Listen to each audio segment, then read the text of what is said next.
Nearly 200 countries just met in Brazil for COP30, and despite being called the most geopolitically challenging moment for climate action in a decade, they actually got things done, but not without major disagreements. In this video, I'm breaking down what actually happened at COP30 in Belém, the good, the bad, and also what this historic global mutirão means for your future. Stick around because I'll explain how this shifts from decades of talks to actual transformation. Let's dive in. Okay, first things first. What is COP?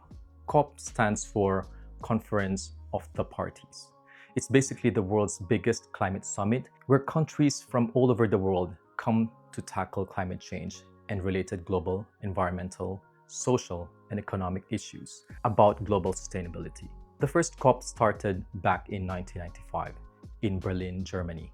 Since then, it's happened every year. And this year, 2025, was COP30. And the goal? To monitor and review how countries are doing on climate action and sustainability commitments to accelerate their implementation. And according to experts, this year's COP30 came at the most geopolitically fragile moment for the Paris Agreement since it was adopted 10 years ago.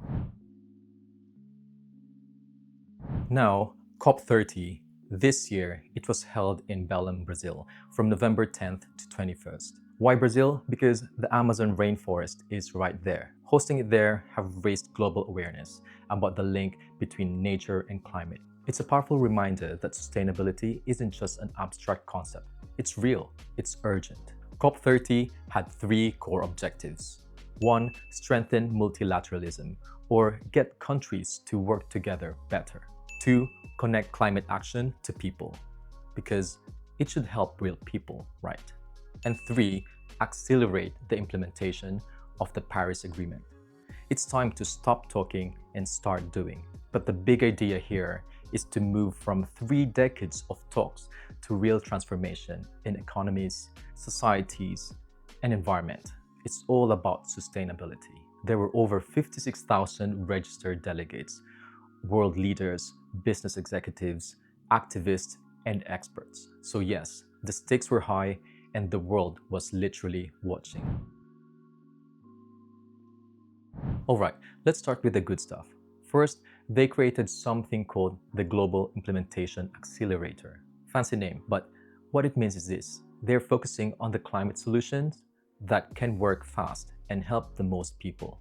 Things like reducing methane emissions. That's a super powerful greenhouse gas. And planting forests to absorb carbon from the air. They're also pushing things that can create big changes, like making renewable energy cheaper and helping banks to fund more green projects. Second, they're tripling money for climate adaptation. This is for helping people adapt and deal with climate change that's already happening, like floods, droughts, and heat waves. From $40 billion per year established at COP26 about 4 years ago in Scotland to $120 billion per year by 2035, as part of a bigger goal to raise a total of $300 billion annually.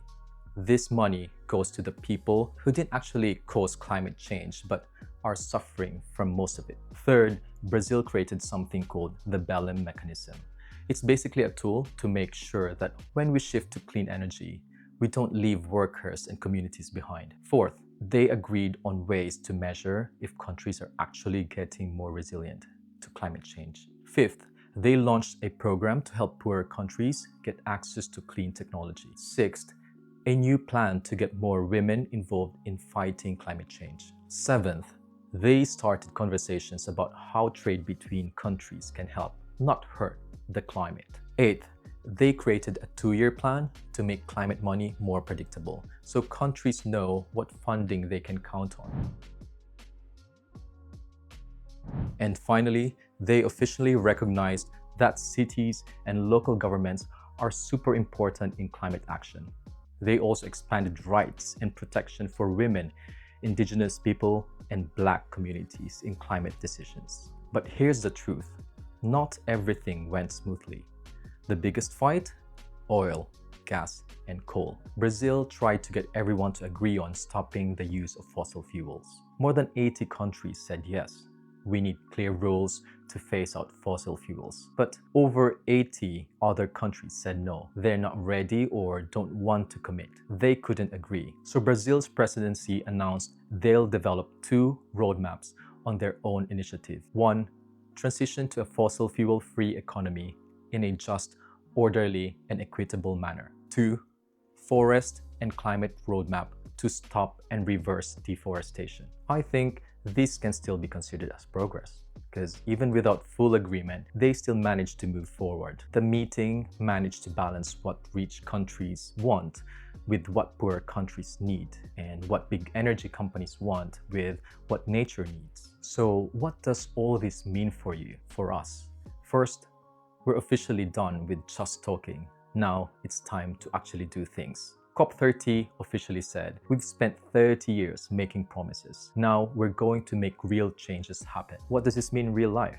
Countries are going to start doing things fast, building more solar and wind power, sharing technology, helping people adapt to climate change. Second, if you own a business or work at one, sustainability is about to become way more important. New rules are coming, new standards, but also new opportunities to do good and make money. Third, green jobs are about to explode. All these new programs mean countries will invest a ton of money in training people for clean energy jobs, helping workers switch careers, and building new industries. Fourth, what your city or town does now matters more than ever. COP30 said cities and local governments are key players. So your mayor, your city council, they now have a bigger role in climate action. And fifth, this whole concept of global mutirão, which in Portuguese means everyone working together, it's a call for everyone to be part of the solution. Not just world leaders, but regular people like you and me. This is the moment when fighting climate change becomes everyone's job and everyone's opportunity. So that's COP30, historic outcomes despite unprecedented tensions. What do you think? Is this the turning point we needed, or just more roadmaps without action? Drop your thoughts in the comments. I genuinely want to hear from you. I'm JP, the pursuer of sustainability in career, in business, and in life. If you learned something or you enjoyed this video and you feel like other people should learn this too, please do hit that like button and share it with your friends and colleagues. If you haven't done yet, subscribe and hit the bell to learn more about sustainability in future content. Do you have any specific topic you'd like me to talk about? Write it down in the comment section below. Next Sunday, I'm going to explain what sustainability actually means in a way that you may have not heard before. So watch out, and yeah, I'll see you next Sunday. Thanks for watching. Cheers.